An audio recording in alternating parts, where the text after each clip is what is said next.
writing facts when I do these things. So I'm going to take you for this morning session now up until lunchtime. I will do my absolute best to have this done for lunchtime, okay? Those of you that have met me before or done anything with me before know that I don't stick to times, I don't stay to plan, I'm just like on the chat when we're doing things.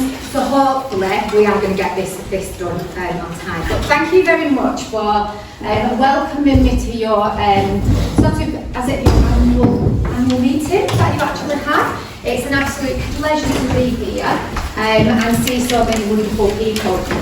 And I was listening to the wellness clinic that you were talking about, and what an absolute fantastic idea that is. I just absolutely love these things that you're actually all doing in practices. So I'm very excited to see how that actually turns out. Okay. So this is just a little bit of, about me, okay, just so you know who I am. Generally when the team gets told that somebody from Vet Partners is going to come and stand at the front and talk about things, everyone goes, oh God, oh, Vet Partners, oh don't know, oh no, like, I can absolutely tell you that we are human, okay? I'm very much human. I am a registered vet nurse. I've been in the industry about 20 years now. I've been equine vet nurse, small animal vet nurse, and I left the actual being a vet nurse, even though I'm still registered, to actually go and work for central support, because what I love to do is support teams in what they actually do, and also support leaders as well. I am a chartered manager in leadership and management, and that is sort of where my forte is. That's what I absolutely love to do. So some of you that have been on developing leaders and senior leaders, you'll have probably seen me on those, because that's what I tend to do with Vet Partners. But I also do lots of supportive things with practices, okay? If there's any support that you want with anything, please do reach out to me. I'm here to help you. I'm only a couple of hours drive away, which is great as well, so I am sort of local. I live on the East Yorkshire coast near Beverley. I don't know if everybody knows Beverley. Yes! Yeah, so I live in Hornsey, which is 12 miles. Yeah, up at Peel. Peel, yes, I know Peel. So that's where I actually live, so it's only about 2 hours drive. Is it Peel? I don't use Peel. I'm just like, sorry. It was good. It's very good to work with our They've got a brand new building now, it's all been done up. So this is Hornsey Beach here, you'll recognise this beach here. This is where I live with my husband. This is me, the little one here, and my daughter. And that's my youngest daughter, who's now towering over me. She's my last one to leave the house, and she's not going anywhere.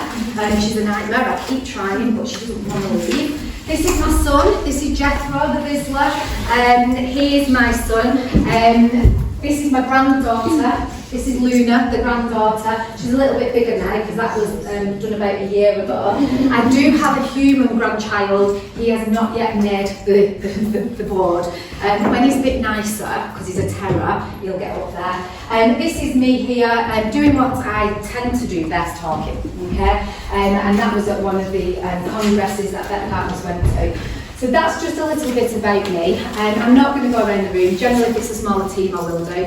But we'll be here forever. There's so many of us out there. So just a show of hands, who's a vet? Who's veterinary? I'm trying to remember where everybody's sat for after. Okay. Who's a nurse?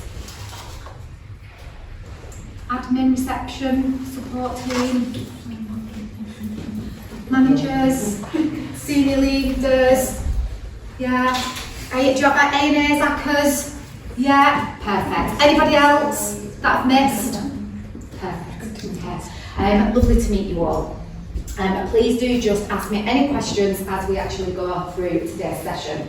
So what I'm going to do with you today, okay, if you will let me, is we're going to start to have a look at you as individuals, okay, you as unique people, and have a bit of an insight into the way that it says behave in the ways you do, but actually the way we communicate with each other, the way that we work, our ways of working. There's a whole plethora of things that really impact in the way that we are as an individual, okay? So we're going to have an understanding of why we do what we actually do, and why we might be perceived the way that other people might perceive us as well. So we've all got these things called gifts. These are the things that we're absolutely awesome at. And we've also got blind spots as well. And every single person in this room will have a blind spot, okay? My blind spot is when I send emails, I just do one-liners. Yeah, don't say hi, bye. It's just like, gotta get it done because I'm constantly busy. That was a blind spot of mine because actually people thought that was a little bit rude. Yeah, until I got told about that, I didn't know. Does that make sense? I wasn't being rude, I was trying to get things done in my head. So you can see there that the perception of my communication with people is very different to the way that I actually wanted it to actually come out. So now I've really took a step back from that, I've listened to that feedback and that's going to go, hi, how are you? Hope your day's going well. Ben's going to be at the back going, she didn't even mean it then now when she emails me. And then I do a little bit of email, I say, kind regards, best wishes. I wrote 3 paragraphs, Charlotte, honestly. So them are what we call blind spots. We'll all have them, okay? And unless people talk to us, communicate with us, we don't know about these blind spots. And these blind spots might be things that really annoy somebody, or really upset somebody, or people just get a little bit, oh, why are you like that? We don't know until we talk to each other. Does that make sense? So we're going to look into that a little bit more. We're going to increase that awareness and get a bit of a deeper understanding of that communication and the way that we communicate and the way that others communicate with us as well. And the fact that we do need to adapt sometimes the way that we communicate. It's been a very, very big journey for me coming out of vet practice, coming into doing support work with practice teams, because the way I communicate has absolutely had to change. Yeah. And sometimes we just need to take a step back ourselves as individuals, do a bit of reflection and think, right, I need to change here to make it a bit more effective. And we're going to appreciate that different communication preferences will help the LIG team to collaborate better and also provide a better service to our customers, because this can be really taken to our customers as well. It's amazing how much you can do with insights. So, just on the very beginning of Insights, just so you know where it came from, it was actually created by a gentleman called Carl Gustav Jung. He was a Swiss psychologist who really was interested in studying people and why they actually behaved in the way that they did. And what he did, that's what he did. He watched people, he studied people, he questioned people, he did lots of work around them. And what Carl Gustav Jung actually did, what he then realised that every single person has 4 different sorts of behaviour traits or personality traits, we're going to call them, that we all have within us. They're made up within us, okay? But everybody uses them differently. And the reason why they use them differently is because it all depends on how they grew up, how they were parented, their peers maybe at school, whether they've watched lots of different programmes on television. So all different factors are really influencing the way that we actually behave, okay? You might be sat there thinking, oh, that's really weird, because when I go home, I'm totally different than the way I behave at work. And that's normal, because what we do as individuals, we pull on these 4 different characteristics, these 4 different personality traits, to be somebody that we think we need to be, to do what we need to do. Does that make sense? So this is where it's all going, okay? So remember, we've got these 4 different personality traits, and we all use them at different levels. We can use them at different levels at different times, in different situations. So please don't think that the aim of today is to put you all into little pigeonholes and say you are that, okay? Because you're not, okay? This is about raising awareness of why we might be behaving the way that we do, or acting or reacting the way that we do now, and maybe why we react in the way that we act over there in a different situation. Happy with that? Good. Okay. Right. He also realised that when he was doing his studies, that we have different preferences. Everybody has a different preference. Put your hand up if you're an extrovert. So outgoing, lively, want to be out there, sort of thing. Yeah, so I've got a few extroverts here. Introverts, everybody else, I suppose. Yeah, okay. So we already sort of know what type of person we're going to start being, yeah, that behaviour, because we know whether we're extrovert, we know whether we're introvert. It's really interesting because at work, I'm extrovert. At home, I'm a lot more introvert as I've got older, okay? I've realised as I've got older, I just don't want to be around people all the time. I just want to be on my own. I'm not bothered about going out anymore. I just think I'm getting bored as I get older. So we change for them different situations. He then said, there's also the two different ways that people make decisions, okay? So there are those people that make decisions based on facts, strategy, this is how it needs to be, this is the way it works, okay? Or there's those people that will make decisions who'll go, ooh, I wonder what they think about that if I do that. I wonder how it's going to impact them. How do they feel if I do that? So if we take a rota, we all have rotas in practice, rota planning. Who plans the rotas? Yeah, a few of you plan rotas. There'll be some people that plan rotas and say, that is what the practice needs, this is what we need here, we need that many people there, and that's it. Yeah? There'll also be those that will do rotas and go, oh, but she doesn't like working with that person. They don't really get on very well, so I'm going to put them over there. And also, oh, they want to go to Pilates at 6 o'clock on Tuesday, so we'll put them there. And then what we call, they're the ones that, we call those feelers, right? Because they're feelings people. So we've got our thinkers, which are very strategic, and this is why we have to have it done, because it'll all work very well. And then those that go, how's it coming out? People and feelers. And then peppered in all of this, which we're not going to go into great detail about, is what we call sensation and intuition, and that's basically how we take in and process information. So it's how we sort of create them perceptions and assumptions of things, okay, and that's peppered everywhere. Happy with that? Okay. Our extroverts, the few of you that had your hands up, put your hands back up, you're extroverts.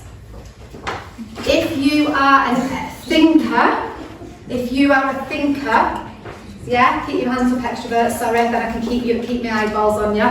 If you're a thinker and you think, yeah, that's how it needs to be done, keep your hand up. Okay?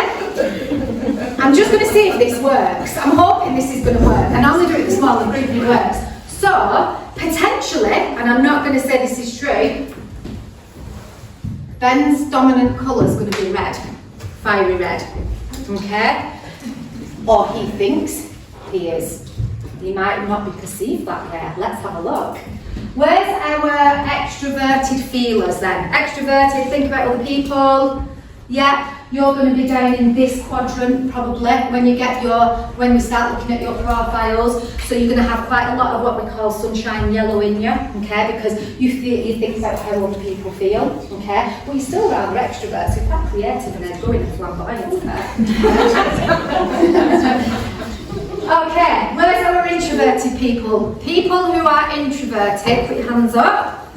If you are an introverted thinker, so you think about this is how it has to work, this is what, keep your hands up.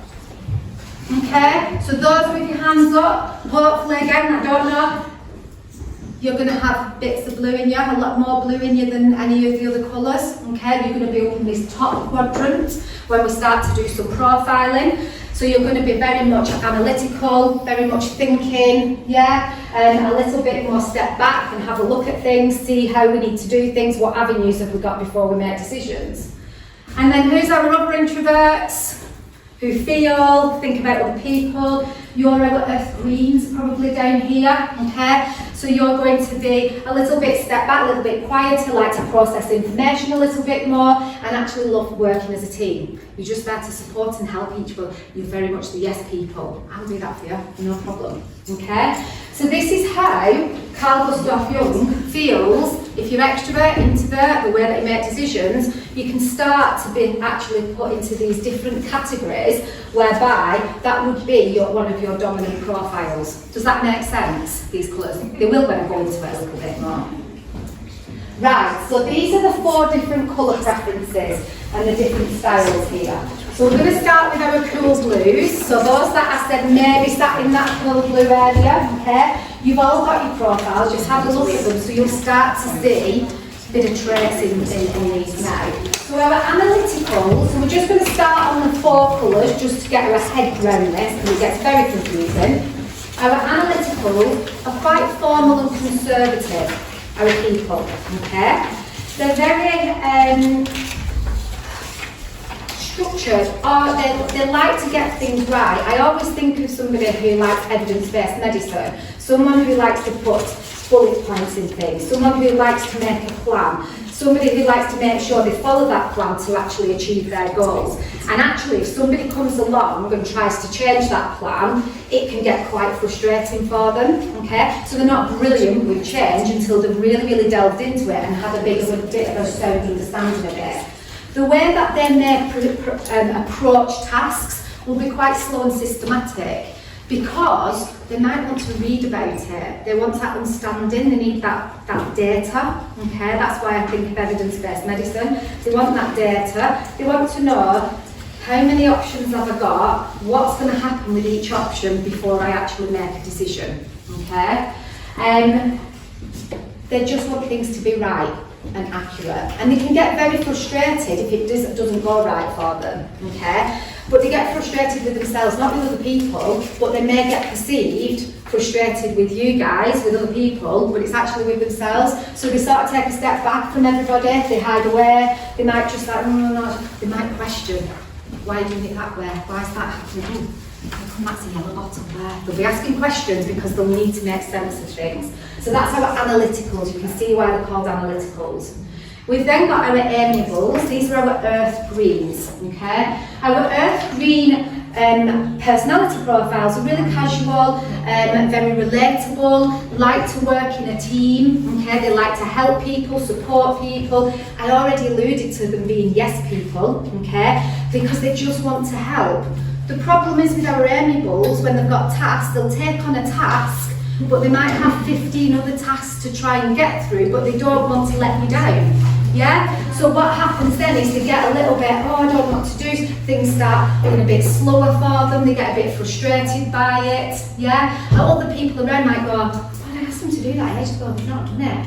But it's because they're doing so much good things for everybody else, and they don't want to say no to you. Does that make sense?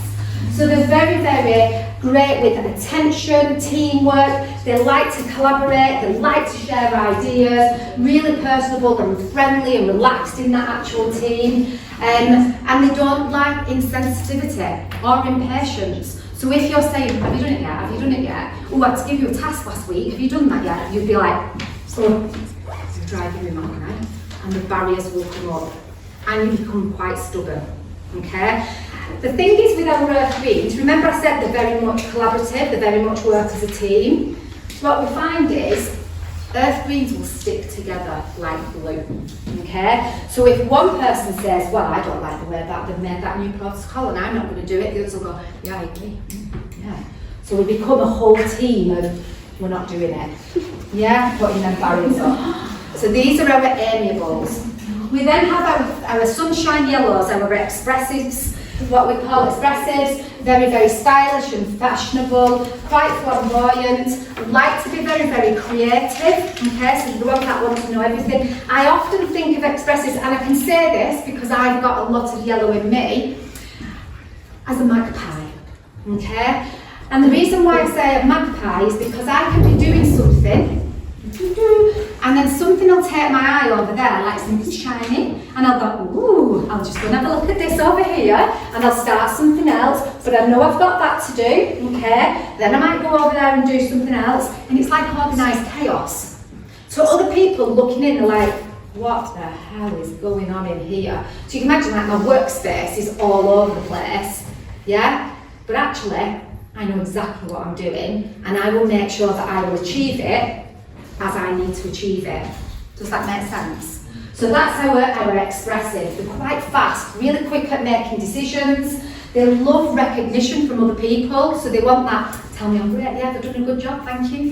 They thrive off that, okay? And they will get absolutely bored really, really quickly at doing the same thing, hence why they flit from one thing to another.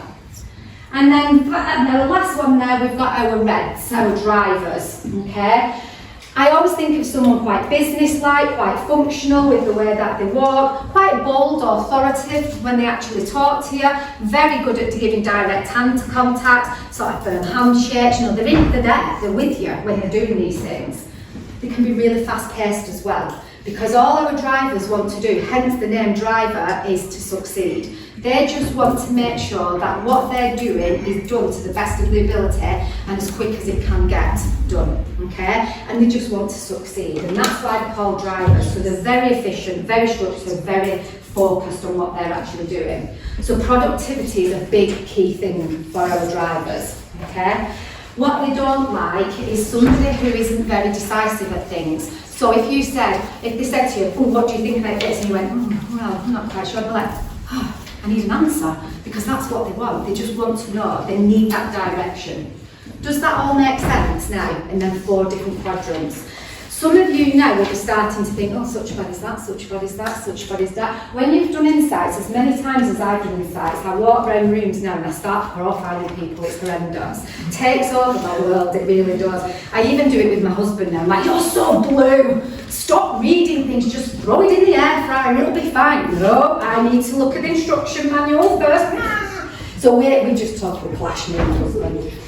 So you will start to see this in people that you work with, people at home, and also your customers as well. So then are these 4 energies that Carl Gustav Jung said we all have within us, okay? But remember when I said we all pull on them at different rates and different paces? That's because it goes one step further. Unfortunately, for everybody in here, they become blurred, okay? You actually can mix the colours. So you might be really, really heavily red, and you might also have a really expressive yellow in you. And the two work together to create something new. That's what I am. I'm high red, high yellow, and I'm sat here as a motivator. So I'm orange, obviously, red and yellow. So it creates something really different. So the actual shades and hues of what we call these colours can blend together, okay, to create a more individual profile for each individual. Because somebody who I said, so for instance, Ben, I hope you don't mind me using you as an example, Ben might have a lot of fiery red in him, okay, and everyone's like, oh, but Ben's actually quite caring as well, and he really helps and supports us, and it might be that he's a mixture of these colours. Does that make sense? So these profiles that we've done today for you are the 8 profiles of these blurred sort of 4 colours, okay? So they can be quite blurry. Now you will find you've all got some graphs. I know it's a bit dark in here. I'm going to put the lights on so you can have a good read of it. But I just want to tell you about these graphs, okay? Just so you know what they mean. Now in your book, and on your graphs, I've done 2 graphs and 2 pie charts. They're both the same information. I absolutely appreciate that some people would prefer to look at a pie chart, some people would like to look at a graph. They're both giving you the same information, okay? So you'll see there's 2, there's the conscious and the less conscious. And the conscious part of your graph is basically sort of instigating where you are sort of consciously, how you want to be perceived by other people. It might be the way that you act on a daily basis in your place of work, okay? Because actually, this is who I need to be. So for instance, if you are a leader of a team, you might pull up on your fiery red, because you need to get things done, a little bit more than what you might do at home on the subconscious, because you have to act that way at work. Does that make sense? So it can be very, very different. So we've got conscious is the way that we act and the way that we want to be perceived. This is the way we are all the time. And then our less conscious is that stripped back, okay? So actually it's when we've got our guard down, when we don't need to be that leader, it's who we want to be. So mine are very different. This is my home life and my work life are very, very different. Some people are very similar. And they sort of just float through life and everything's the same. Does everybody sort of understand this? So what on this, you all answered your questionnaires, okay? And there was lots of formulas behind the scenes of them questionnaires that helped me to do your profiling. So basically on the graphs, if you look on the graphs, there is an area which is number 3 with a line going through it. Okay? And basically what happens with this is the colours that are sat above the number 3, yeah? Those are the dominant colours of your profile. Them are the ones that are more you, okay? What you portray, that is what you are. Does that make sense? So on this graph here, we've got somebody with high levels of green and levels of blue, and they'll flex between the two dependent on when they need to flex between them. They have got elements of yellow because everybody, don't forget, has got everything in them. We just pull on them at different times. This person's got some yellow on them, not much red, but they've got some red, it's there. They can actually dig deep and pull that out if they really needed to, but generally, it's these colours above the line that actually determine how we act on a daily basis, or how we react less consciously. Does that make sense? Please tell me if it doesn't make sense. Because I don't want to go on and it's been, you're like, whoa, what's going on? Okay, so, I also wanted to just put this slide in, because when I was doing everybody's profiles, I think there was one person, maybe two, who was sat in this creative position, okay? And the creative position is basically, all that means is they can actually utilise them 4 colours, yeah, at equal amounts, at equal times. They can pull on certain things. They can flit from maybe being quite assertive and bold and authoritative and saying, right, we're going to do this, to then going, I'm just here to support you, really. Yeah, can you see the total polar opposites? It might be that they want to flip from being really creative and expressive and thinking of all these brilliant wall arts that they want in the reception area, to then saying, right, I need to look at this data. I really need to hone down on this. I can't even be creative because that's all I'm looking at. So these are what we call the creative position. There are not many people who sit into these quadrants, okay? But they are fabulous people to have at hand, because we can utilise them in situations where we need another person that might drive something forward if there's nobody there to drive it forward. We can use that person to say, can you help us to look at this data if we've got a room full of yellow expressives who don't like data. Does that make sense? So they're fabulous people to be around, okay? They have that instant connection with everybody, okay, within the actual team. So, you've all got your profiles. Do you want the lights on just for 5 minutes to have a look at them, 5 to 10 minutes? Any questions? Have a look at your profiles. Discuss them with the people next to you. I'm assuming you sat with people that you're friendly with, that you get on with. Have a think about what you're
Okay,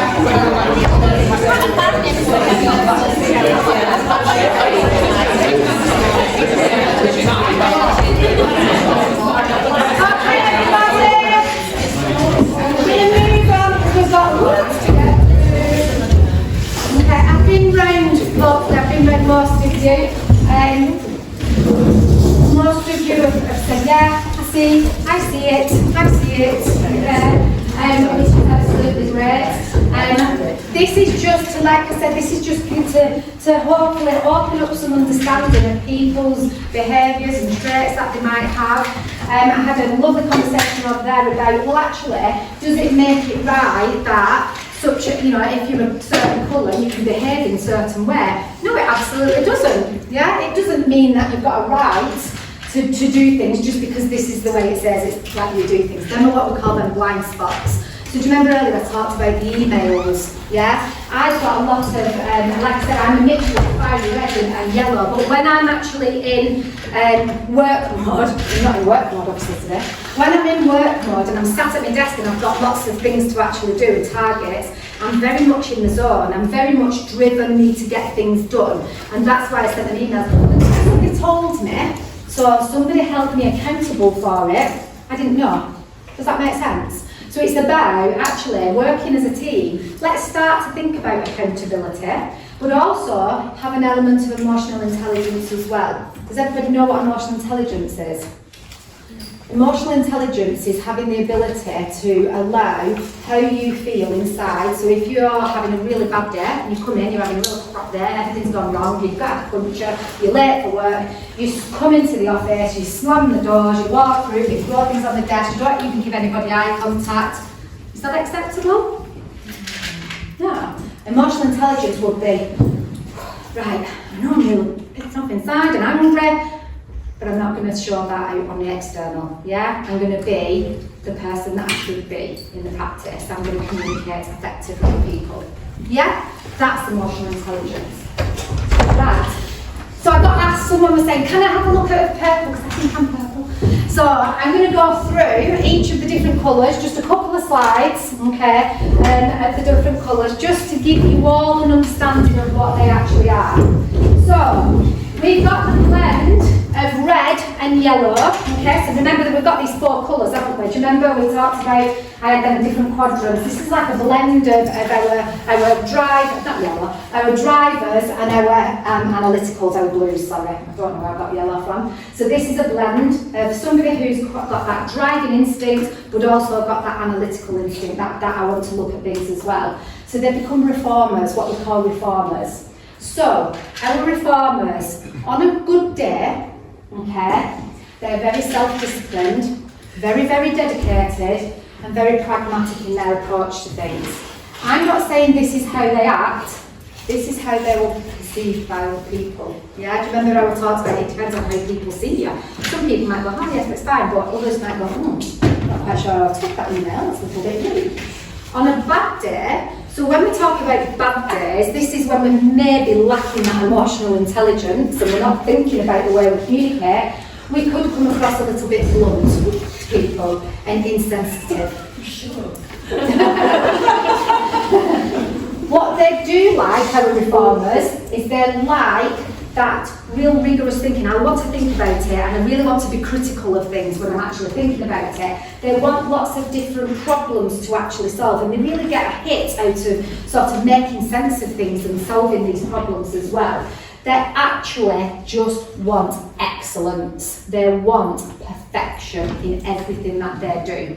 And you can absolutely see that because we've got driver, our fiery red, our drivers that want to achieve, they want to get their goals done, and we've got our blues, our analyticals who are saying, this is going to be right, I've got to look at everything before it's right, so you can imagine how much excellence they actually want, okay? So that is their goal, okay? What they don't like is that criticism, okay, or lack of respect for sharing their ideas.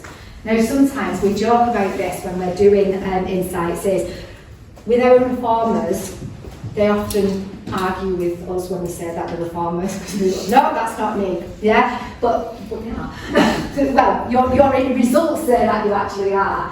They're a mixture of introvert and extrovert, like we spoke about before, so they're sort of sat on that fence a little bit, it can go either way, but they'll definitely thinkers. Yeah, it's about, this is the strategy, this is the way it's got to be done. So that's our reformers. Okay, so how are we going to relate to those that are reformers within our practice, or maybe even, well, not that we know our customers are reformer, but our customers, we need to make sure we share some of the responsibility, okay? We don't want to be just saying, oh, you have to do everything. We need to work as a team, we need to share that responsibility. Acknowledge, yeah, when acknowledgement is due. You know, if they've done something really, really well, acknowledge them for that. They actually appreciate it as well. Help them to be less critical. So if you find that they're criticising, or that you're being perceived as criticising or questioning, let them know, because it'll help them, because that can be a blind spot, okay, of our reformers. Encourage them to take themselves a little bit less seriously when they're being a little bit serious, because they will have that in a yellow somewhere that can come out of them. And basically, it will help our reformers to forgive if we actually admit, I've done that wrong, I'm so sorry, I've made a mess up. Yeah? So that's our reformers, how we would relate to somebody as a reformer. Let's look at our directors, okay? So our directors are our drivers, basically, okay? High levels of red in our directors, high levels of that driven, determination, success. I just want everything to be done. I've got that in me. I'm terrible. I really have. I just want everything to be right, but why? What's bad about that? Yeah, that's what we want, isn't it? Everybody wants things to be great. So that's our driver. So our directors, decisive, self-reliant, can just go off, work on their own, make their own decisions, they can do things, okay? Very courageous as well. They'll be the first ones that say, I'll do it, roll the sleeve out, let me have a go at that one, I'll show you how this is done, because that's our directors.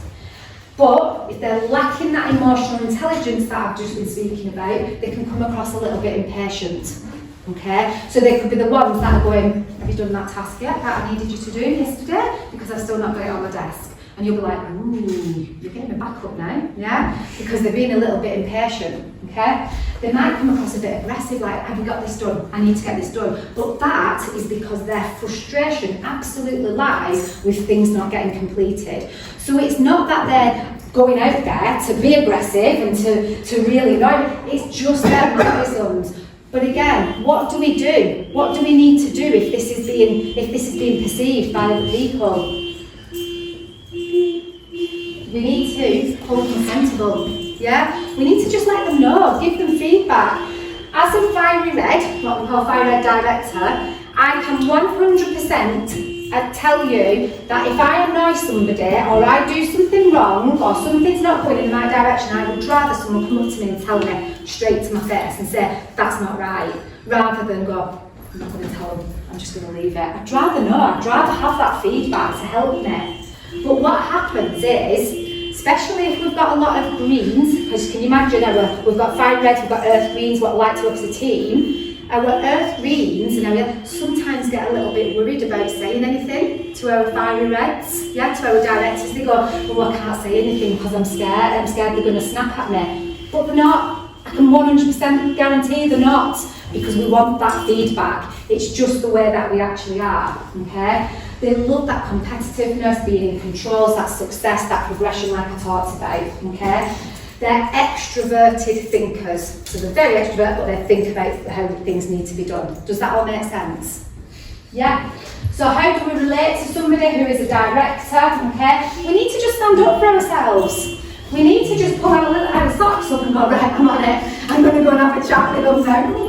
Yeah, and go and have it, because we absolutely love that and we respect that greatly. Be confident, strong and direct, okay? The one thing, and I must say I hate this, is gossip, okay? So if I can see people gossiping, or I hear people, or I know, I just think, why are they wasting energy doing that? It drives me mad, okay? And that is the same with many directors. They don't like that gossip, okay?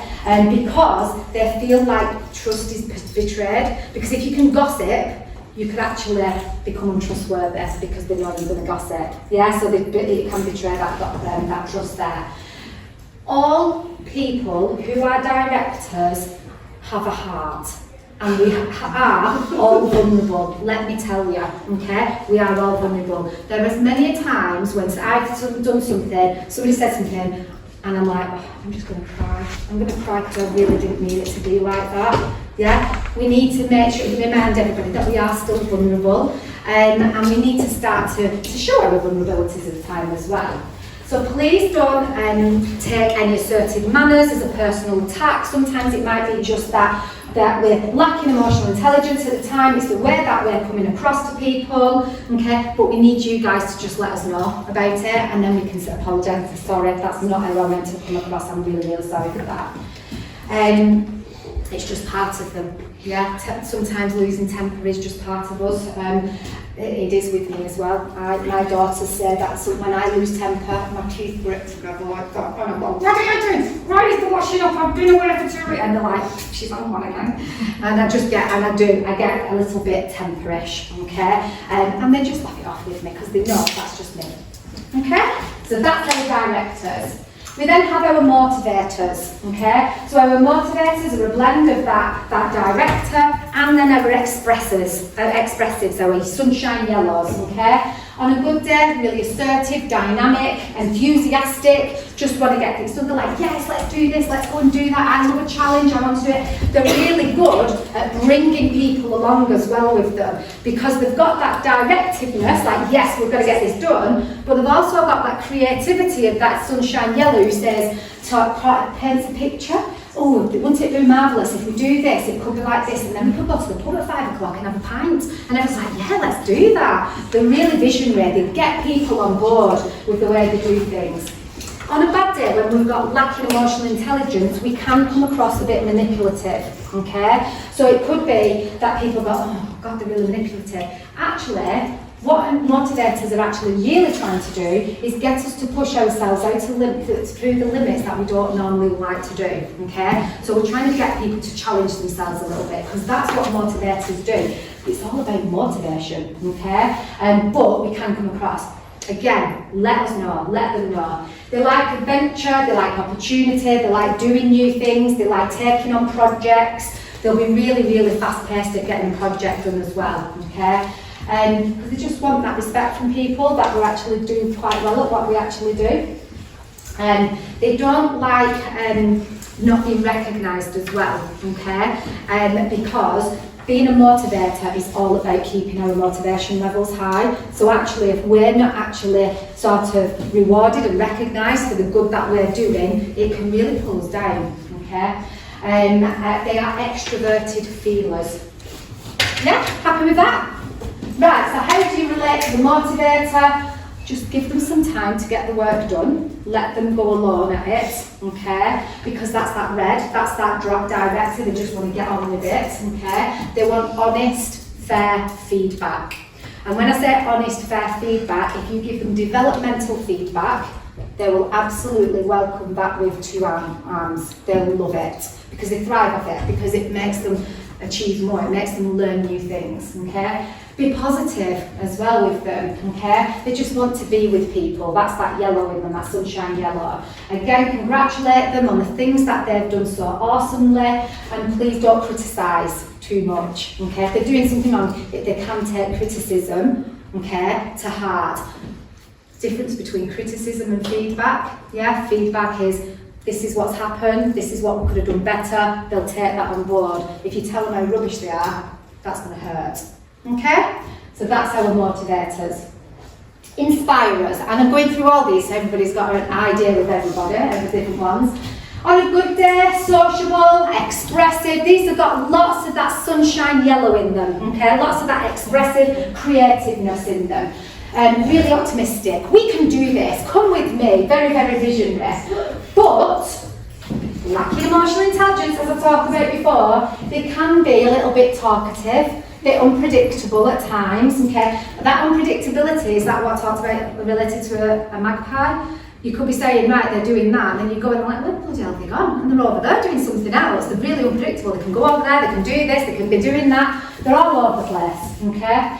They like that interaction, they like being part of a team, they like to be involved in things, and they're very, very creative. So if you're doing anything creative, anybody with high levels of sunshine yellow need to be on that team, okay? They just want approval from the rest of the team, and they just like to be popular. They like to be the one that everyone goes, yeah, let's go over that with them, they're brilliant, yeah? What they don't like is being on their own too much. They don't like that real loneliness. And it scares them a bit because they just like to talk to people. These are extroverted feelers. Happy? How do we relate to them? They want friendship, affection. They want the freedom to do things in their own time, to go and have a go at it, because, like I said, they might be doing 3 or 4 things at once. Okay? They like that conversation. They like to have a bit of a laugh. They're the ones that are really upbeat all the time. Appreciating their wild fantasies. This makes me laugh that bit and listen to their anecdotes and wherever they are. It's hard to change someone who's sunshine yellow. It is them. That's how they are. Okay. So don't try and change them, because you will get a lot of pushback with it. Our helpers. These are our mixture between our sunshine yellows and earth greens. Engaging, encouraging, very, very empathetic, very much a team player, working in part of a team because they love that intimacy, that affection, that discussion there. But again, they can come across a little bit gullible and over-emotional. I did this with a team once, and there was one of the girls who was a helper, and she sat there and I said it, and she started to cry, and I said, "You all right?" She went, "I'm a helper." I went, "Oh." Okay. And she went, "And I'm really emotional all the time." And I said, "Oh, okay." And I didn't know what to do. I was like, "Oh, then what do I do with you?" So yeah, they can be quite emotional, our helpers, okay? But they just want to make a difference. Yeah, a lot of the industry, the veterinary industry, I was saying to this group I think earlier on, a lot of the veterinary industry, especially our nurses and our support team, have high levels of this green, so they become the helpers and supporters, okay? Probably about 75%, 80% of the industry really fall into this category, okay? So we've got a lot of people like this, because it's the environment that we're in, isn't it? That's what we're there to do. They want to make a difference, they want connection, they don't like rejection or isolation because they like to be part of a team. They are a mixture of introverts and extroverts. So some of you, when you were saying, when you were before, and I said, who's sort of an introvert, and you were a bit on the fence, it might be because you were actually a helper, okay? And you think about other people's feelings before you make your decisions. How do we relate to them? Show them that you appreciate them, again, give them that feedback, and actually take some time to listen. Okay, this is really important. Actually listening to them, listening to them when they've got problems, so that we can share their issues. Let them know that they're really important, that you're part of the team, you're really valuable as this part of the team, you are a key player, we need you, because you're here to help us and support us. And when you're talking to them, they like that open communication where actually we're doing a bit of eye contact, yeah, with them. So if you're just talking to them and you're there, they'll be like, "Oh, they're not engaging with me, why not?" Yeah, it'll make them a little bit worried. So those are our helpers. Supporters. Supporters within this team, I've probably got 70% of you are supporters when we did this, okay? Caring, cooperative, patient, it's just the nature of our job, okay? Lacking emotional intelligence, like I said, if we've got that bad day, we can come across a little bit stubborn, a bit passive if we're not thinking about it. And like I said earlier, because of that big camaraderie, that big amount of teamwork that we want to be in, we will stand by each other. So it can be that the whole team get really stubborn. I went down to a practice a couple of years ago it was, and the clinic, it was the practice manager said, "I need some help, Charlotte." I said, "Oh, what's up?" He said, "I've got a team that don't do anything for me." I went, "Oh, okay." So I went off, I trotted, so I sat with the team, talked to the team, we did some colour profiling.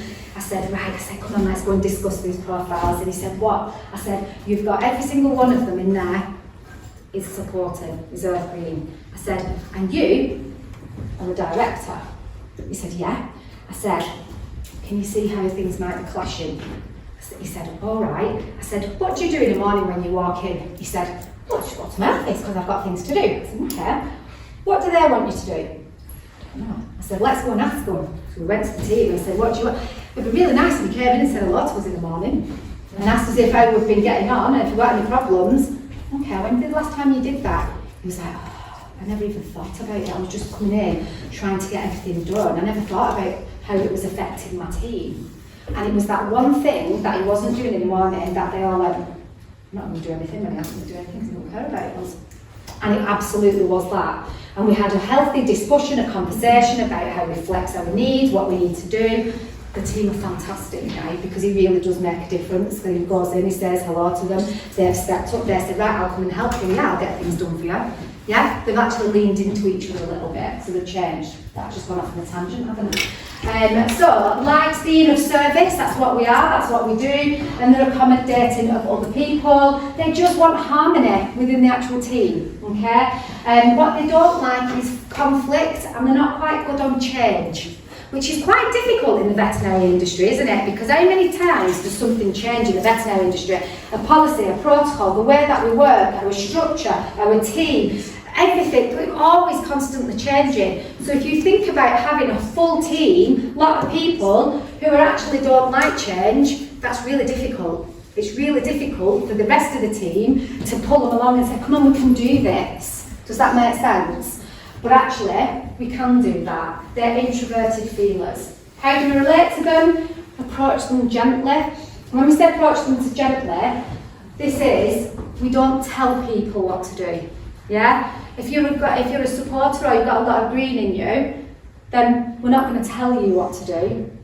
We're going to ask you if you've got capacity to do something. Yeah? Because the more we tell you, the more this really frustrates people who are supporting who've got that green in them.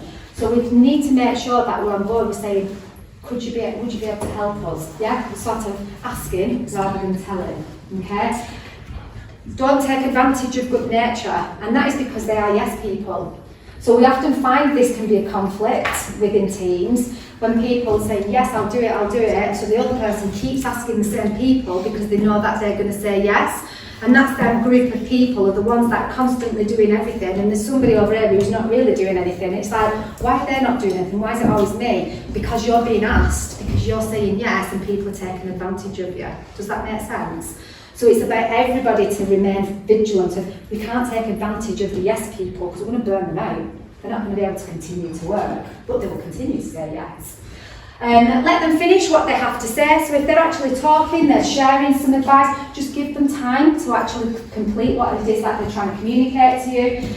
And remember that they might need a gentle push to get things done because they're not going to get things done really, really quickly. So if we've got somebody who wants something done tomorrow and quick, are our supporters the best person to actually ask to get involved to do it?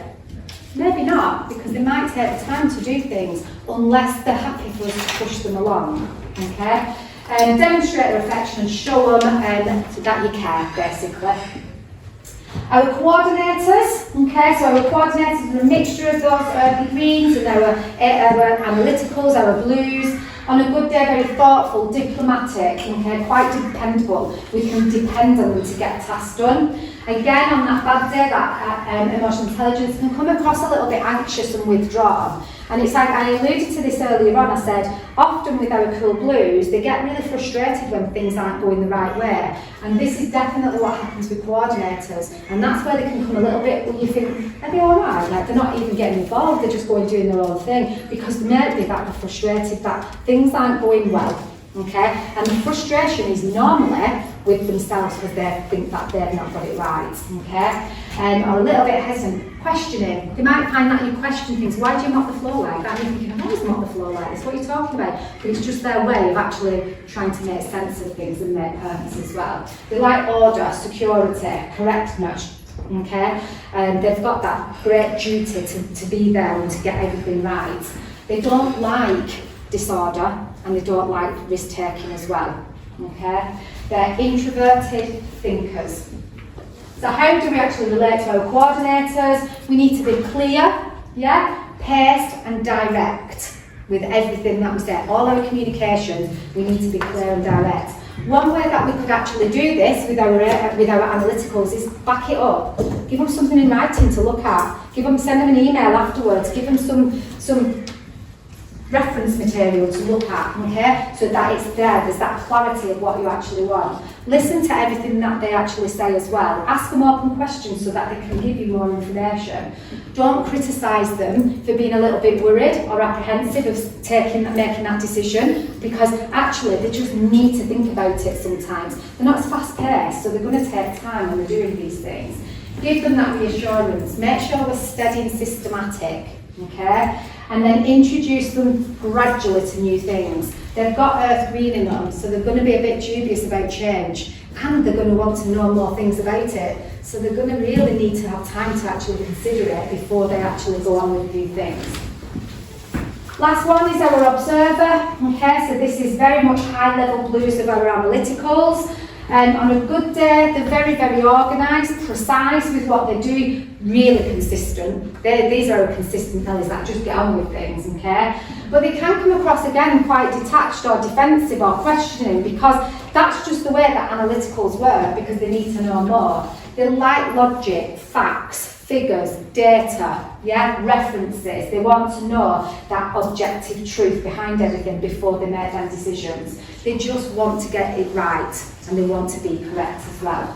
What they fear is time pressure, okay, because they know they're not going to get things done quickly. So if you want something done in 2 days, again, our analyticals might not be the best person to ask to get that done, because they need to have time to think about it. So if you've got a task that you've got a certain person you need to do, and they are analyticals, make sure you give them some time to actually do that. They're introverted thinkers. So how do we relate to them? Okay, give them some time. I've talked about this now 1,000 times, just so that they can gather their thoughts, they can think, they can make sense of things. Make sure that we give that clarity and we speak straightforward. This is how it is, this is what we need, and they'll get that. Don't go around that, you know when you speak to some people and they have a big story before they get to the actual thing, you think, oh, you see an email that's about that long, and at the bottom it says, can you do this? And they're not just asking that, that's what they want. They just want precision, straightforwardness. If they appear aloof, it might be that they're just trying to make sense of things, okay? When they get irritated, like I said, it's generally with themselves, not with other people, but it can be perceived that they're being irritated by yourself, other people, but they're generally not, okay? And sometimes they don't like social gatherings, okay? They might be the ones that say, I don't want to get involved in that. Yeah, there's too many people there, I don't want to do it, okay? They're not quite keen on some loud people as well that are really in the face, because they're just not that type of person, because they're quite introvert. Happy with that? Yeah? So that was just a very brief insight into all the different colours for you guys to sort of get your head around. There's lots of information on this, and I think there's some extra pamphlets at the back with all the different colours on there if you want to have a look at them. So, like I said, there was a creative. There was somebody who was creative within this team. So I'm just going to put a couple of slides up about creative, because we're not going to ignore the fact that we've got creatives, okay? So, some of the benefits of somebody who's got a creative profile, okay, is the fact that there can be, like I said earlier, that bridge between different team members, okay? So if you think about that colour wheel that we had, the first colour wheel, there was red, yellow, green and blue. Yeah? Happy with that? Yeah? If you think of our red up here and our green here, these are the colours that tend to clash. Yeah, does that make sense? So our directors and our enables are the ones that tend to clash, their personalities clash. As do our analyticals and our creatives, because they're very different in the way that they do things, so they tend to clash. But our creatives are like a bridge between everybody, because they can really help to build that relationship between the two. They see it from each other's point of view, okay? So they're fantastic to have on board with projects, because if we've got lots of greens on a project, like I said, and nobody's going to drive it, they'll be the driver. They'll go, okay, I'll drive this one forward, that's not a problem. So absolutely great to have, okay? Some of the challenges that you might find with somebody who is creative is you might find that sometimes, I'm not going to go through all of this, but you might find that sometimes you're not quite sure how to take them on that day, okay? So it might be are they in a good mood and a bad mood, I'm not quite sure how they're going to be, because one day they might be in a really good mood and really like, yeah, I'm part of the team, another day they might be a little bit more withdrawn. yeah, because they've got them elements of everything. So you never know sometimes how to take them, okay? So that's probably one of the biggest challenges of having a creative person within your actual group. But understanding a creative can help us all to say, I know now why. I know now why sometimes they're a bit quieter and sometimes they're the ones that want to drive things forward. Does that make sense? Okay. Right. We're going to have a little bit of an activity now. Okay. What time's lunch, Ben? I think we aim for about 12:30. 12:30, right. So, this is a bit of an activity, okay, that is going to be carried on from today. I'm not expecting people to finish it today, and the reason why I'm saying that is because our blues and our greens will probably won't finish this because they need time to think about everything. Okay, when we do it, they'll be like, I need some time. Our reds will probably finish in 2 minutes and have it all done. And our yellows will be like, oh, I'm creating something great, I need lots of colours on it. That's all that happens. What we're going to do is we're going to create, I want you to start to think about creating what we call a personal flag, okay? And this personal flag is a way of you all communicating with one another to share your personality, okay, your profile personality, and also to share, so this will be your lead colour, your profile. So on the flag, you can put it into 4 on the flag. Can you see that at the back with the lights on? No? Can you see it at the back? Yeah? So this is what we're going to do. So you'll put your flag into 4 crosses. You'll have your lead colour profile, so that's write a bit about your profile and actually how does that relate to you. I want you to put a strength that you have to bring to the team here, okay? I then want you to put, because this is really important, how do you like to be communicated with by? Because actually we don't share this information as a team. So it might be you say, well, I actually prefer face-to-face communication, I want someone to talk to me. Yet they always send me emails. And we had a conversation about reading emails wrong, didn't we? So some people don't like receiving emails and need verbal communication. So I want you to put your preferred communication style, and then this is the biggest one. This is the one you all go, oh my God, find your blind spot. Speak to your team members. Speak to those that you love and trust in your team, that you can heavily rely on to say, tell me something I do that really annoys you. Yeah, tell me something that I do that people see and perceptions that might be like, oh no, so that I know about it. So we start to hold each other accountable. With this, everybody, with this, we have got a different piece of coloured cards. So if you've got high levels of blue, get blue. If your high levels of yellow, get yellow. Yeah, to make your flag. We're just going to do 10 minutes, and then you can carry this, because I know Ben's going to continue with this further on afterwards. So start making your flags.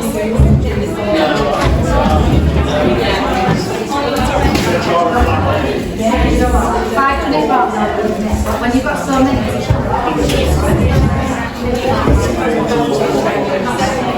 Who wants red? Who wants green? Yeah. Oh, green.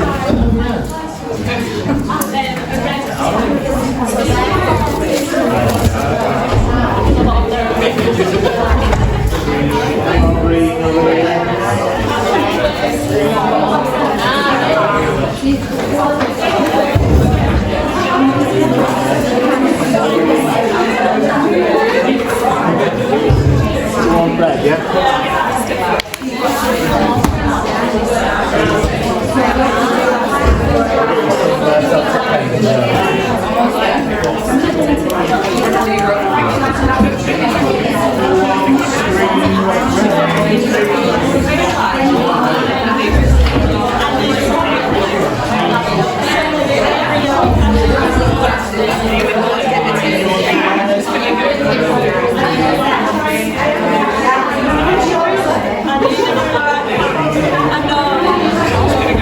When you take example on the screen of my flag,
They call it. Here today.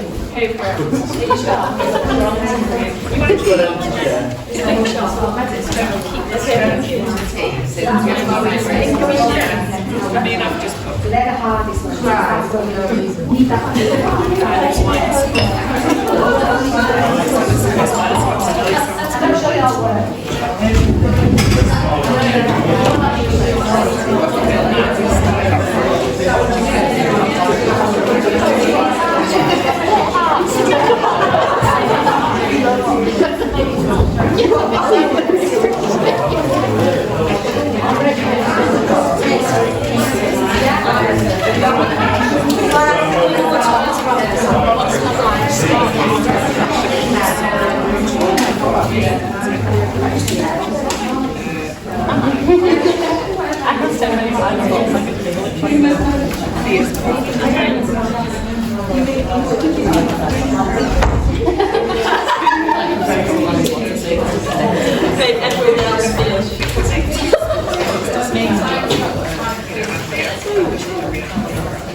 That's the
Just to let you all know, we're just going to do this till 12. Okay, so you've got good 10, 12 minutes on this. You don't have to have finished it, don't worry. This is just the start of it. Just a bit of time, a bit of nice creative time. And then we'll continue. I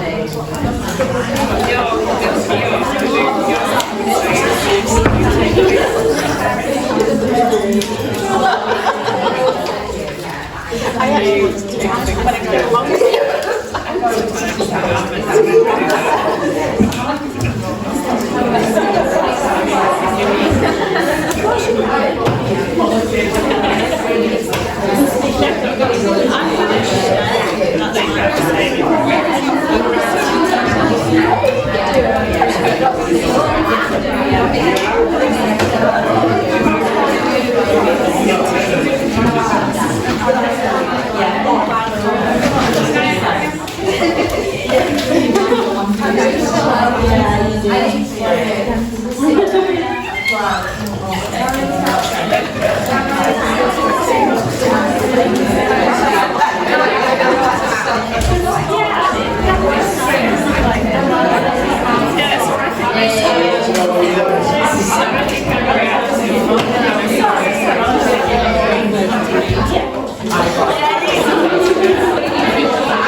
Communications.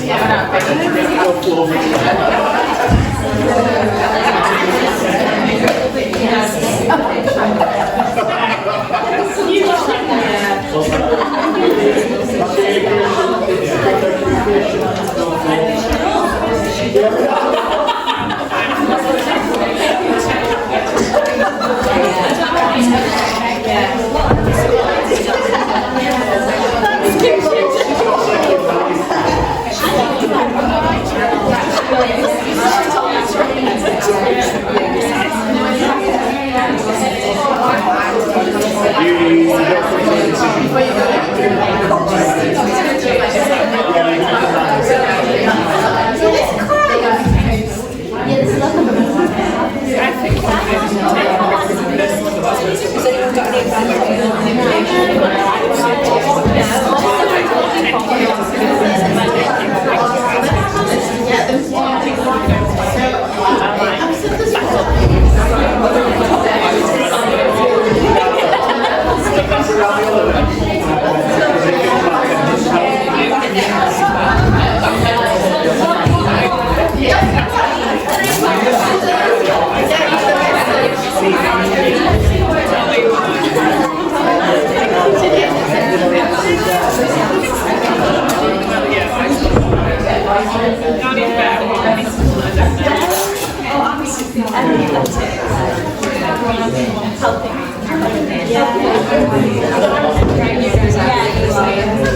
Although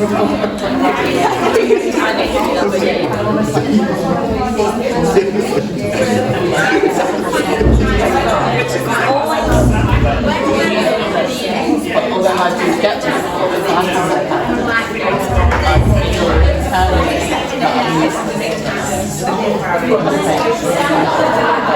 even though I do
because we're all low on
Right, should we, I think most people are sort of finishing up a little bit now.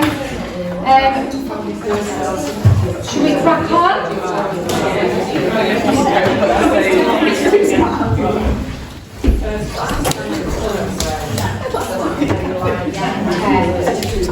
Right, everybody, I'm gonna carry on just in the interest of your lunch coming at 12:30. I want to make sure I've got lunch at 12:30.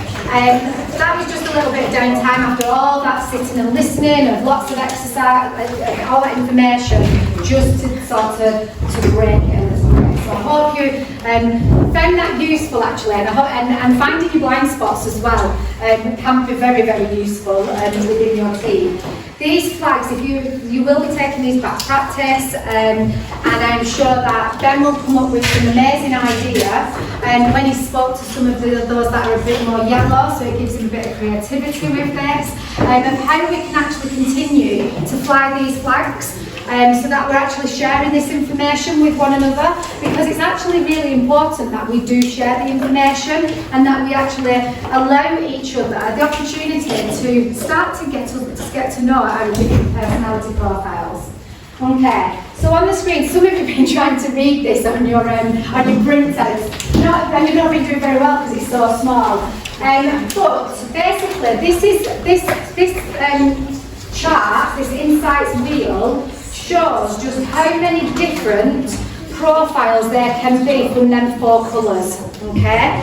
So basically, predominantly, there's 8 different profiles, okay? Predominantly, there's 8 different profiles. But then it goes one step further, and this is where everyone's like, I'm not quite sure what's going on here. So I'm going to take, if I take the reformer at the top, because you can all see that quite well, okay?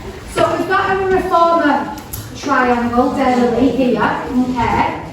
Basically, when you're looking at your graphs, if you have one dominant colour above the line, above that line 3, you will be sat on this outer quadrant of this wheel. And basically what that is sort of alluding to is you have one dominant colour that you really have, like, that really shapes the way that you communicate, the way that you work, the way that you interact and react to people. And it's quite difficult because there's only one colour to actually flex from that, because that is me. Does that make sense? For those of you that have 2 colours over the line, you will be sat on this circle here, okay? And that's basically what that's saying is, you're very much a blend of them 2 different dominant colours. Remember I said earlier on, it gets a little bit blurred and a bit mixed. We're not just, might not just be one colour, we might have 2 dominant colours, sort of really making that haze. But what we can do, those that are in the middle here, can really flex between them 2 colours quite well, okay? So you might find that actually, as a reformer up here, if you were a reformer, so in fact, we'll go to this one here. So we've got a reformer, which is, in fact, I've got 2 reformers, so I've got 2 reformers. We've got Ben and Judith as reformers, okay? What this is saying is actually with Judith, this is Judith's, okay, Judith's here, and Judith has got more of that analytical, but she's still got that director in her. Okay, so she'll get them, so when she's doing things, she'll want to look at things, she'll need that data, but actually she'll make sure that tasks are done, absolutely, and she's got that drive and determination, and she can flex between the 2 of them.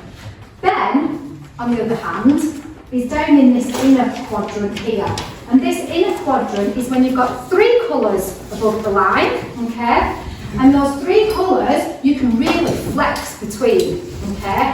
So Ben's, I can't see under the dot because I've put a dot, looks like it's going to be blue, green and red, is that right? That's correct. Yeah, blue, green and red. So you can really flex between them colours quite well. Yeah, so he can really change the way that he reacts and interacts with people because he's got them 3 colours, but he will still have his dominant traits. Does that make sense? So you can see how many different unique types we've got within that one wheel with them 8 different colours, or within them 4 different colours. So, reformers, Judith and Ben, is everybody happy for me to shout them out or not? Yes. Okay. Director, Charlotte, Janet and Amy, got directors. Motivators is Leah, okay? Now Leah is our creative. Who's Leah? Where's Leah? She's not here. Okay, so Leah is our creative, okay? Inspirer is Megan. Have we got Megan? Yes, Megan, because I saw she was being very creative on her yellow piece of paper before. Our helpers is not very big, it's Megan, Mandy, Thomas and Nikki Holt. Okay, they're our helpers. I'm going to put observers, Rachel, Anna, Jenny, Hayley and Bianca. Coordinators, Jane, Katie, Nikita, Sam, Sir Lord, Dr. Alan. I've actually spelled Stuart wrong, my apologies. Stuart and Rosie, and then supporters, my word. Jenny, Zora, is it Selena? Yeah. Ruth, Amy, Ellie, Judith, Lauren, Lizzie, Ryan, Sam Holden, Sam Holmes, Sarah, Steph, Victoria, Emma, Megan, Fowler, Mia, Spike, Megan, Fowler twice for some reason, I've done that wrong, Becky and Julia. No, there's a lot of Megans, don't worry. You've got No, but I've got Megan right, it's two Megan rights. No, there's two Megans, but they're both, you've got... I've got a Megan there as well. I've got Megan's everywhere. There's Megan's There's an everywhere. extra Megan. Ah, right, okay. So, that is the spread within Ashlands of people, okay? So that's now you can start to see on there, okay, how many supporters we have, how much of that green Amy Bulls that we actually have, how many drivers have we actually got up here, okay? So our reformers, our directors, our motivators, them are our drivers of the actual team. We've got our inspirers, our helpers, and our supporters that are there to, that's that teamwork, we want to help each other. And then we've got our coordinators and our observers mixed with our reformers who are really them real analyticals. Does that all make sense a little bit more now? Okay, when you see it on the actual screen. Remember how many people sort of are in these actual areas, okay? So, we've had a look at our flags, we've shared what we actually are, okay? We've shared, well, I've shared it all out here, okay? What did you notice about that distribution? What did you think about that distribution? We'll go back. Yeah, what could that mean? What could that allude to? For instance, let's think about this project that you talked about this morning. What could that mean? If you looked at the spread here, what could that mean? Could be led by the supporters. Yeah, You're all in or all out. yeah. It's going to take, there's going to be a lot of people that are going to be like, yeah, we can do it, we'll follow, we'll do this, but they're going to need time to really consider this, aren't they? Because what did we say about our supporters and our coordinators, our blues and our greens? They actually take a little bit of time to do things. They want to sort of really think about it before we actually make that change. There can be a bit of resistance to change. So having a new clinic, a senior clinic, is a change within the practice. So what we've got to consider as a team that this might be quite a slow start, yeah, to get these things moving. What we do, we're going to heavily rely on over here to say we need to push this along, we need to get this moving. Does that make sense? So if you're on this side of things and we've got these guys saying, come on, we need some answers, we can see why they want answers, because they'll be wanting to get this clinic, this new campaign up and running, yeah? Whereas we'll be all going, well, we'll do it, but when it's ready, we'll get there. Does that make sense? And you can see why people start to clash. So what you need to do as individuals is start to think about, can I pull in a different colour out of me? Yeah, can I do something differently? Can I lean into my, if we're greens, we've got lots of greens, can I lean into a bit of my red? It might not be that much, but can I actually lean into it and say, right, yeah, actually I'm going to get that done with you. Yeah, it's about flexing our normal styles, our daily styles, stepping out of our comfort zone sometimes and taking on a challenge of something new to get things moving over the line. Does that make sense? Yeah? Okay. So it's quite obvious, do certain types dominate? Pick me up, not quite a bit amiables, and they are definitely dominating our team there. What do you think their potential strengths are, or weaknesses, or challenges having this? I've sort of said it once. What do you think of the strengths and the challenges? So you've got a director working with this board. Yeah, the great thing that I said before, didn't I? These two colours definitely clash. Yeah? So there might be that actually we've got a whole team here that might be actually clashing with the team leader. Yeah? So it's about learning to appreciate each other's ways. We've talked about them, with how we can actually reach out to each other, how we can lean into each other a little bit more, and actually being accountable for each other. Okay, okay, and sharing and communicating, giving feedback, and like I said, just stepping out of the boundaries a little bit more. Does that all make sense a little bit? Okay. Do you see that split? So now 7 of the vets, which is a big percentage, are the blue side. Do you see that often? Yeah. The vets are- Yeah, definitely. Like I said, in the industry, it's probably about 75%, 80% we would say are down in this green quadrant, and that tends to be nurses, support team, admin, reception, and then we tend to get vets up here. And that's just, I mean, you think about it, you are, as a vet, you want that evidence-based medicine. You want to see data, don't you? You don't just go, oh, yeah, it's not that. You want to know what's going on. That is just us by nature as vets. And then you find that those that might step into more of a leadership role will definitely push over onto the other side. Yeah, because they need to pull on that leadership.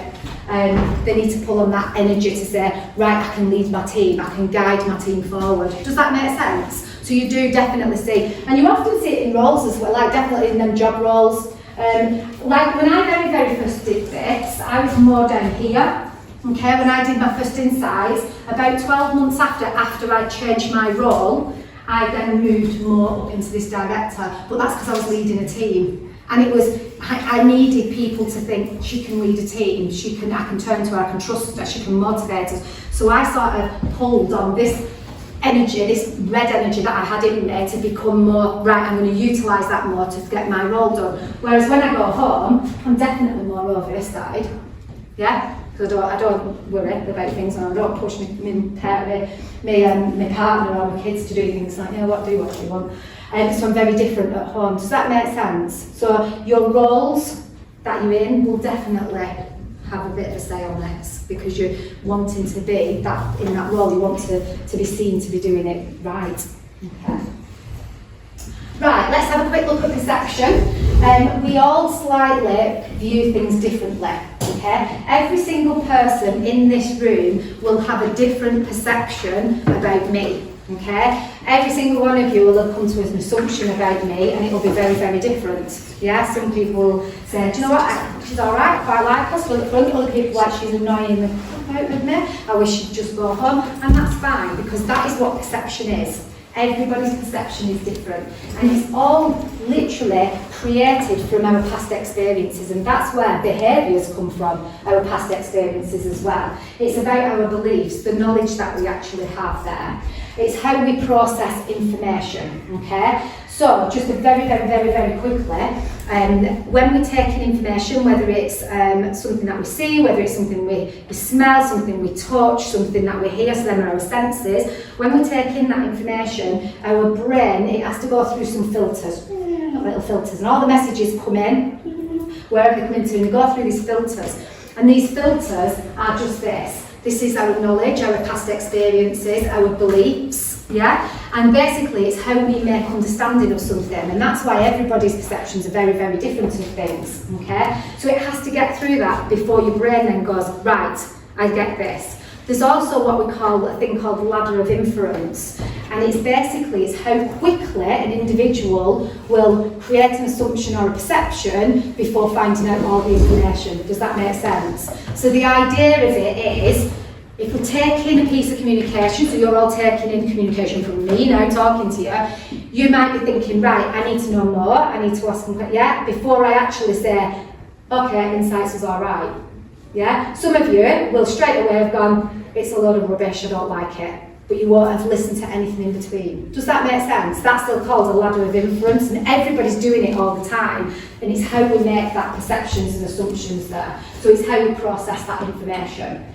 So Stephen Covey said, we see the world not as it is, but as we are. What do you see on there? What do you see? You see a lot of things. What do you see? You see a dog lying down. Is it dead? Yeah, could be. What do you see? It's just asleep. You see a lady. Okay. What do you see? You see lots of things. Yeah. Does anybody see the old man? Yeah. So far. Does anybody not see the lady? Does anybody not see a lady in there? You're not seeing the lady? Right, I'll just show you where the lady is. Oh, yeah. Here, this is the lady, because I'm showing you now. Does anybody see the little old man, not the profile man? Does anybody not see the old man? The old man on his own with his hat on. Okay, you're all seeing it. That's the old man here. Okay. This is actually, that's, a lot of somebody alluded to that as a dog on the floor. But it's his hand. The man stood like that, with his hands like that as well. It's like a profile. This is his nose, his mouth, his beard, his hair. This is his ear. This is his hand on his chest. Can anybody see the other faces? Yeah. Some people can, some people don't. Everybody, that's the same picture for everybody, but we've all seen different things out of it. Who remembers the dress? The dress, yes. On Facebook. Yeah. Oh, it vexed everybody out. It vexed everybody's head that. However, which way is she going? Clockwise or anti-clockwise? Clockwise. Someone said anti-clockwise then. Who said anti-clockwise? Yeah? Has anybody seen a swap? Yeah. Yeah. It's amazing, isn't it? It just swaps, and if you take your eye off the ball just for a moment and look back, you might go the different direction. You might just go in the direction. This thing vexes everybody's head. I only see her when she's not swapping. I see her going that way. Some people see her going anti-clockwise, some people see her going clockwise. I can't tell you which way she's going. I really don't know, but it's that is how your brain works. That's how powerful. Okay? That is how powerful your brain is at actually making assumptions and perceptions of every piece of communication. Does that make sense? If I talk to some people about this long enough and say it's going to change, it'll change for them because the brain works it out and goes, oh God, it's changed now. Because what they're doing is taking, remember that ladder of inference? They said it's going anti-clockwise, and then they're listening to me saying, oh, it goes clockwise, and they'll go, oh yeah, it's gone clockwise now, but it's not actually changed for me. Yeah? So that is how powerful perceptions or assumptions are of people. So start to consider, with our 4 colours, how do we see and hear each other? Okay, when you think about those different colours. Start to think about, this is your perception. This might not be reality. Does that make sense? So, I'm not going to go through this, but in your book, there is I think this is in your book somewhere, you can start to jot down some notes about how do you think people might come across. So somebody who is fiery red, who's got that directive style, might come across a bit loud to you, they might come across quite bold and direct. Their voice might be quite like a bold tone. There might be, okay, when you see them, you might find that they've got good upright posture, that they're quite confident by the way they do things, and they'll come over to you, right into your face and talk to you like this, and they might get over you and shake hands, and the handshake's going to be firm. That's someone who's directed, but that's a perception. Yeah, that is a perception. That doesn't necessarily mean it's real. Our sunshine yellows, we might perceive somebody who's a bit like all over the place and quite flamboyant and energetic.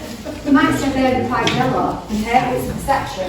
Our range, you might find that they're a bit more quieter, okay, when they talk to you, the tone of voice might be a bit lower. They might want reassurance from you, so they'll want that reassurance, but they're not going to be right in your space when they're actually talking to you. And our cool blues, our analyticals, when you're speaking to someone or listening to them, they might have a very monotone voice. Okay? They might not show their emotions through their tone of voice. They're not going to give you the eye contact. Yeah? They might just look down. They're not going to come right up to you like our directives. They're probably going to have a bit of a space because that's uncomfortable for them. Okay? This is all perceptions we can start to think about and utilise when dealing with our customers as well. Does that make sense? So start to think about it and write it all down on there. I talked about emotional intelligence. I've gone through lots of this, okay, so I'm just going to go over this quickly. Again, this is in your workbooks. I've put everything in there for you as much as possible. This just is a bit of an indicator on how different colours can be perceived, because this is a perception, like I said, once you've got low emotional intelligence, okay, or if you've got high emotional intelligence. So if you've got low emotional intelligence, okay, and you are an analytical and you've not got good emotional intelligence, you'll think about the way that you act and react to people, this is how you might be perceived. You might be perceived as a bit critical, a bit picky, yeah, hard to please, questionable, yeah, a bit of a perfectionist. Does that make sense? That's not necessarily meaning that you actually are.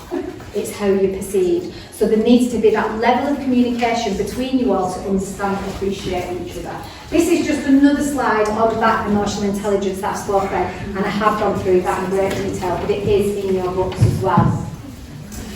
Thinking about how we communicate maybe in email, I spoke about my email as well. If we're pure blue, we need to make sure when we're doing emails to one another, we know who our blues are, who have got a lot of bluing on. Just get your facts straight in an email, okay? Make sure you give them some timelines, some deadlines, but don't forget that detail. It has to be clear to them. They will really appreciate it. If we're emailing someone who's got that high level of a driver in them, they're not going to engage and chit-chat with you. So if you send somebody who's got a high level of that driver in them, you're not going to get 13 emails back with, hi, how are you doing, what are you doing at the weekend, you know, before you get to the thing. They're not interested in that. They don't want that chit-chat, they just want to be direct, okay? They want it to be to the point, everything's going to be fast. And actually, it's about not taking short replies to heart, okay? I had it as my blind spots, okay? Doesn't mean to say I don't do short replies. I don't fluff it too much. I do it a bit now just to make people happy, but I don't fluff it too much. But please don't take it to heart.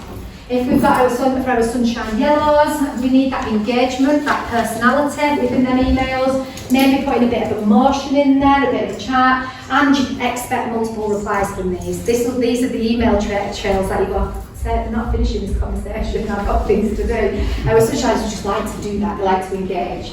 And then for the majority, we've got our amiables. Make sure we ask, we don't tell.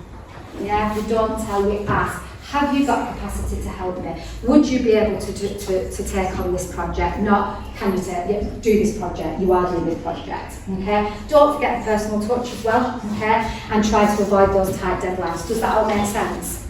Okay. This is just, I put this in because this is very much me and my husband. Versus moi. And we have our offices at home, and he walks into the office and he goes, I'm not even working in here, and walks back out. We don't do the same job. And I'm like, come on, I know where everything is. He's like, I can't sit here. I can't sit and concentrate with all that there. And I'm like, but it's mine. And he's like, no. And I have to respect that. So I have to make an effort when I know he's working from home to put things in piles a little bit more. He's not going to change the way I am. He can't do that. But I respect his style, his way of working, and actually, he wants to be really, really tidy and organised on his desk. This is him, up here. Okay, everything's in a line, everything's pencil and ruler, literally in a line, next to his laptop. Mine are like 500 of them everywhere. Okay, so start to consider, when you're working together as a team, how other people like to work, or how other they are, and if they don't like it, can we do something differently so that we can work better, more collaboratively? Does that make sense? So really start to take that into consideration. So it's all about being a chameleon. That's all we want you to be a chameleon. Adapt your style, okay? So try to pull on those styles that are not quite there, they're not quite the main priority styles, so that you can adapt to be more like the person that you're actually working. And that works both ways. That's not just for one person to do, that's for all of you to do, all to adapt your styles. Carl Jung said there is no cure and no improving of the world that does not begin with the individual himself, and he's absolutely right. Until we actually make an effort, okay, to change, then nobody's going to change, are they? We can't expect everyone to change around us and not us, so we've got to do it ourselves, okay? So, with our 4 different colours, how can you influence that better communication? With our directors, we've just got to show them the value. We've just got to show them the value of why we're doing what we're doing. Be direct and assured, focus on the fact, and we don't need to worry about the feelings, okay? And make sure you deliver your part. With our sunshine yellows, we need to just tell them what's different. That will going to help them through these change processes. Focus on future benefits. okay? Make sure there's lots of stories and positivity in it as well, okay? Not too many details, okay, because they'll be like, oh, too many things, and allow for a little bit of flexibility within that change. Our threes, okay, our enables, is about consulting. And there's a lot of you in here, it's about consulting. So it's about asking, not telling, okay? And make sure we allow for that steady pace as well, okay? Check in with you for concerns as well. Is everything all right? Do you need any help? Do you need a time extension? Is there anything else I can support you with, okay? And listen to their concerns as well. And then with our blue analyticals there, we just need to explain to them why we're doing the things that we do. Yeah, because that's all they need. They just need to know why, okay? Make sure that we give them some proof, some evidence maybe, like I said before, give them some leaflets, some data if we need to on that. Try to be methodical and structured with everything that we're doing, and allow things to be taken one step at a time till completion. So that's going to help you to think about how do we communicate with each other at different times when we're so different. If we can flex on these, it's going to help you as a team, I can guarantee it. Okay, I'm not going to do these communication strategies just in the interest of time, okay, because we've only got about 5-10 minutes to actually, lunch hasn't arrived yet, but this might be something that you want to go away and start to consider. I think these are in your, is it in your workbook, this group exercise? Yeah, there's some questions in your books. So if this is something that you're really interested and keen to do, then do have a look through your books. So start to think about, if you are an enable, how are you going to actually get that conversation with the driver? How are you going to get to start that conversation, okay? So it's about being bold, isn't it? It's about taking yourself out of that comfort zone and saying, well, actually, I'm going to be quite bold. I'm going to give them the facts. I'm going to say, this is when we need to do it by. I'm just going to do it. And then that communication will start, okay? So start thinking about having a look at that. We can utilise personalities as well with our customers, okay? Again, all these are in your workbook, but I'm just going to run through really, really briefly with you now, okay? So these are some scenarios. So I need your engagement in this, guys, because it's hard work you won't get. So, the customer has brought his dog to see the vet, as he's suspicious that the dog is just not right. How many times do you get that? Oh, it's just not right, okay? So, the vet decides he's going to run a blood sample and suggests that you will give him a call back once the results are in. Yeah, that happens quite frequently. Yeah? Come in, have some bloods, we're going to ring you when you come back. Okay? At the reception desk, okay, maybe in the consult room as well, the customer comes across quite demanding and asks, what day's the results going to be back in? Okay? And he tells you, you do realise I'm a real busy person, I've got lots of things on. He just wanted to know what to do next. What personality is he portraying? Yeah. What considerations would you need when dealing with this type of customer? Clear, concise. Perfect. No waffle. Yeah. There's the answers, I've put them up there for you, okay? So, when dealing with drivers, it's important to be direct, efficient and focused on their pets' needs and outcomes. They're going to value speed, results, control, and will not appreciate wasting time on unnecessary things, okay? Drivers prefer quick resolutions to make sure that everything's clear, concise, like you were just saying, and actionable, okay? Clear communication and actions are key. So the focus needs to be kept on the conversation when you're dealing with someone who comes across as a driver. So, how to deal with them? Be prepared with information, anticipate their needs. Yeah, so I know that these people, this person's in here, he's coming across to me, I'm perceiving him as a driver, so actually, I'm going to get as much information, I'm going to actually tell him, this is when I'm going to ring you, I'm going to give him that information he needs. Get to the point, minimise emotional appeals with them, offer a solution, okay, or a clear option, because that's what they actually want from you. Outline that time scale and the cost up front, because actually, they just want to know. They just want to know how much is this going to cost. So don't feel scared of giving them that time scale and cost up front, and ensure you've got a concise plan of follow-up. Does that make sense? Yeah? Okay. Here's my next one.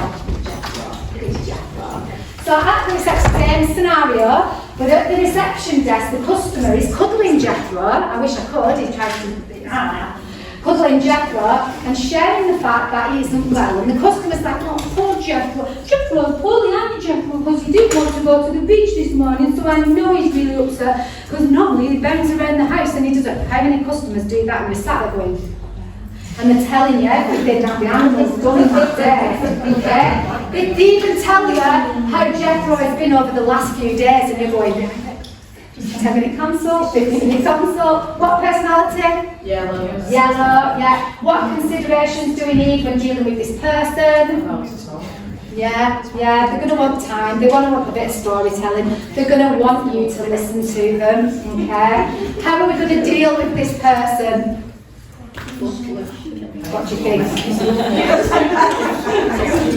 Somebody went to an SOS call. Somebody help! You can't read that very well, do you?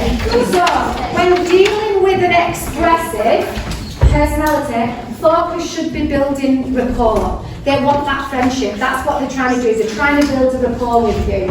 They want to engage emotionally, and they want to know that you genuinely do care, and they want to see that you're enthusiastic about their pet. Does that make sense? So they're going to come out very talkative, they're going to share stories with you, so make sure you give them that personal warm welcome. So build that personal connection, be enthusiastic and positive with them. I know it's sometimes difficult when we've got poorly Jethro, but try to be enthusiastic and positive.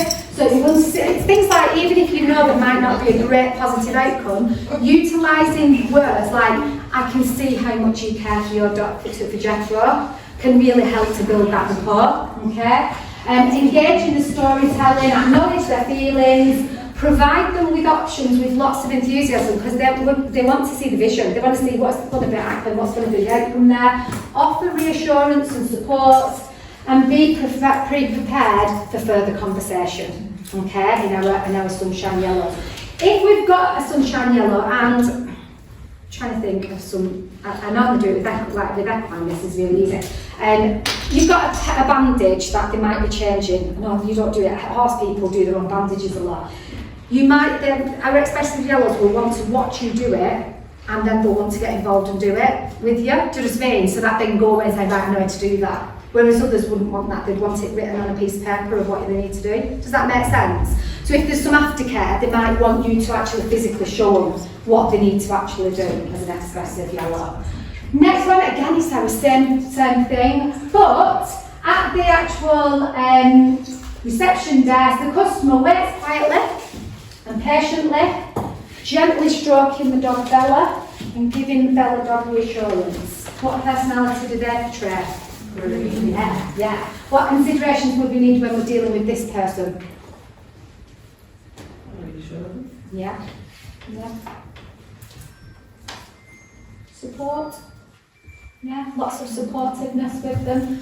Let's have a look. So, focus on creating that calm, friendly and supportive atmosphere.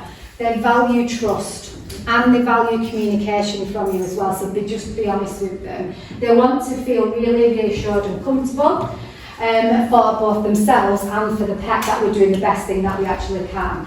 Giving them some gentle guidance is going to really help with that emotional attachment as well, and it's going to build that relationship that you have. So how to deal with them, create that calm, comfortable environment that when you're talking to them. Make sure you communicate with empathy.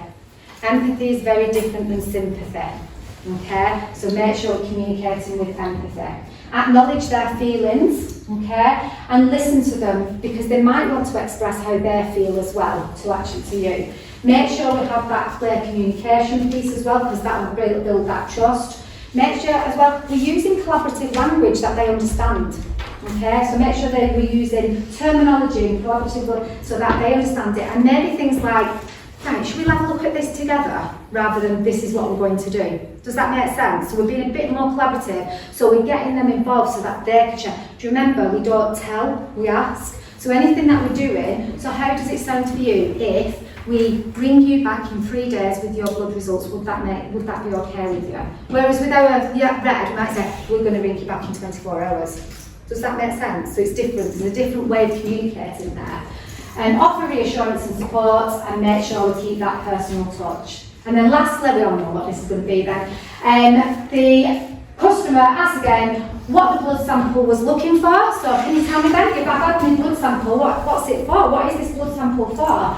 I want to know where it goes. What happens next? Yeah? What are we there? Yeah, we're over analyticals. Okay. What considerations might we need when we're dealing with a customer with blue? High levels of blue? Facts. Facts. What could we do with them? Take that and read it. Yeah? Make sure, if you know you've got somebody who's quite analytical, yeah, this might start at the reception desk and you've got these people with questions so much, and you might just put a buzz through or a note through to the vet and say, I think these people are blue. You start doing this, I promise you. I promise you will. I think this customer's very blue. That's like, right, I'm going to get loads of leaflets on stuff to give them and send away with them. Yeah? So it's about how do we actually deal with them. So, okay, approach should be detailed, structured and focused, providing clear, logical information. They appreciate in-depth explanations and allow them to ask questions, because they will want to ask questions, because they need to feel confident in what's happening as well. Okay. Be clear, organised and transparent about processes, options, outcomes, pricing, and allow time again for them questions. So how we're going to deal with them, we're going to give them information, okay, or ask them, would you like more information? I can email you information, I can go and get you a leaflet now, how would you like that information? Again, be prepared for them questions, make sure we offer different solutions. Don't just stick to this is how we're going to do it. They might want to know what other choices have I actually got here, okay? So make sure we offer them solutions. Be clear and logical, be prepared, like I said, to provide that extra literature, and then make sure we follow up. Yeah, they'll want to know that they've got this plan, this is it, I'm going to have a follow-up from that. Does that all make sense? Yeah, can you see how it can sort of help with customers as well? So remember, as a team, we can learn a lot from crayons and colours that you've all been working with. Some are sharp edges, some are pretty, some are rounded by experience, some have weird names, and they're all very different colours, but we all have to learn to create together and live in the same box, okay? We're all unique, we're all individual, we all behave, interact, react differently, but we've got to learn to live and work together, okay? So, as a summary, we have all have different perspectives and realities on everything that we see and do. Empathy is about taking the time to recognise and see things from another person's perspective. Okay, so we all need to learn a bit of empathy at times to think, actually, why is it that that person's reacting like that? What is going on? So maybe we do need to be a bit more empathetic. Active listening, okay, is an absolute key to resolution to any conflicts between behaviours or communication, because actually it allows us to remain curious. And remember that ladder of inference I spoke about as well. Try to recognise your own blind spots. Okay. Another blind spot of mine is I'm absolute road rage queen. Absolutely am. And I've recognised that, and now I've really learned to go, stop the arm going out the window, stop me honking the horn, stop me tailgating. I might be getting an order, but I'm not going to do it, because I don't know why they've done what they've done. You never know, they might have had a really awful phone call, might need to get to the hospital. I don't know. So I need to be more empathetic. Okay, and reflect on your communication experience. Okay, so when you're communicating with one another, remember to take some time to reflect. Did you actually get it right? Okay, was it something that we could actually do better? So going away, moving forward from today, what I want you to do is something that you can start to do differently. Okay, this is going to be really a self-reflective piece for you guys. What can you start to actually do? What are the things that you actually need to stop doing? So these might be some of your blind spots that you're being, that somebody said, this is a blind spot, so that might be something you stop doing, but then make sure we continue to be as awesome as we all are, okay, as working with an actual team.